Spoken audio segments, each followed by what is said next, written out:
I'm 74 years old, and the thing I'm most ashamed of isn't something I did in anger. It's something I did out of love.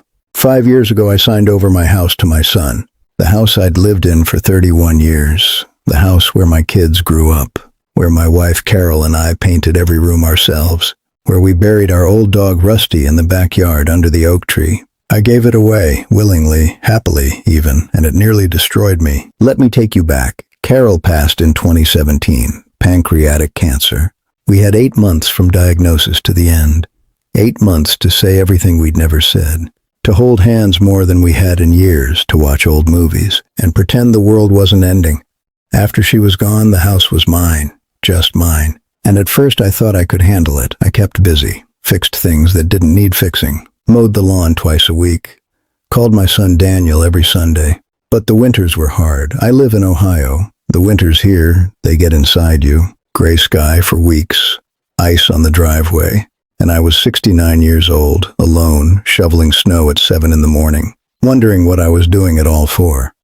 Daniel had been asking me for 2 years, "Dad, just come live with us. We have the space, the kids would love having you around, you shouldn't be in that big house by yourself." I said no, twice. I told him I'm fine, I like my independence, I like my space. But that third winter, something in me gave out. I fell on the ice one morning. Nothing broke, thank God. But I lay there on the driveway for a few minutes before I could get up, staring up at a white sky, thinking, nobody knows I'm out here. Nobody would know for hours. That scared me. So when Daniel called that Sunday, I said yes. And Daniel said something that sealed it for me. He said, "Dad, we'll make it your home too. You won't feel like a guest, I promise." I believed him. We agreed I'd move into the in-law suite in their house in Columbus. And because Daniel and his wife Sarah were struggling with their mortgage, it wasn't easy. I offered to sign over my house in Dayton so they could sell it and pay off their debt. My financial advisor told me not to do it, said, "Don, at least keep it in your name until you're settled." But I thought he was being overly cautious. Daniel was my son. Family doesn't need legal protection from family. I moved in January. The in-law suite was nice. Its own entrance, small kitchen, living room, bedroom. Daniel and Sarah had fixed it up. Fresh paint, new blinds. There were even flowers on the table when I arrived. The first few weeks were good. I'd have breakfast with the grandkids before school. Emma, Tyler, little Sophie. Eating cereal and hearing that noise. Little feet on the floor, cartoon voices from the TV. It was a comfort. I thought, Daniel was right. This is good. I should have done this sooner. But by March, things started shifting. Sarah worked from home. She was a project manager, always on calls, always busy, and I started noticing, when I came through the main house to make coffee, there was this look, not unfriendly exactly, but a pause, a slight stiffening. I wondered if I was in the way. I tried to make myself useful. I picked up the grandkids from school. I did yard work. I fixed the back fence. I painted the garage door without being asked, but slowly, without anyone saying anything, I got the message. The main house had rules I wasn't told about, a routine that I didn't fit into. Dinner was at 6:30 sharp. The kids had activities and homework schedules. Weekends were family time, meaning Daniel's family, not me. One Saturday morning, Sarah said, "Oh, Don, we're doing a family morning today. We'll catch up later, okay?" I went back to my suite and sat down. I wasn't part of the family morning. I was the grandfather in the back. I want to be fair here. Daniel and Sarah aren't bad people. They were under pressure, 3 kids, 2 jobs, a mortgage they'd been drowning in. My moving in solved their financial problem, but it had created a different kind, belonging. I started watching my words. If I mentioned how Carol used to handle things, there would be a silence, a particular kind of silence. If I mentioned how Carol used to handle things, there would be a silence. A particular kind of silence that lasted the rest of the evening. I became careful, quieter, smaller. When you're 70-something and you're a guest, your confidence shrinks in ways you don't notice, until one day you look in the mirror and you don't quite recognize yourself. The breaking point came 14 months in. Daniel sat me down one evening. He said, "Dad, Sarah and I have been talking. We think it might be time for senior living options." I just looked at him. He kept going. "You seem lonely here. And honestly, the kids, they love you, but the space, We need to think about everyone. I said, Daniel, I gave you my house, worth $220,000 so your family would be okay. And now you're asking me to go.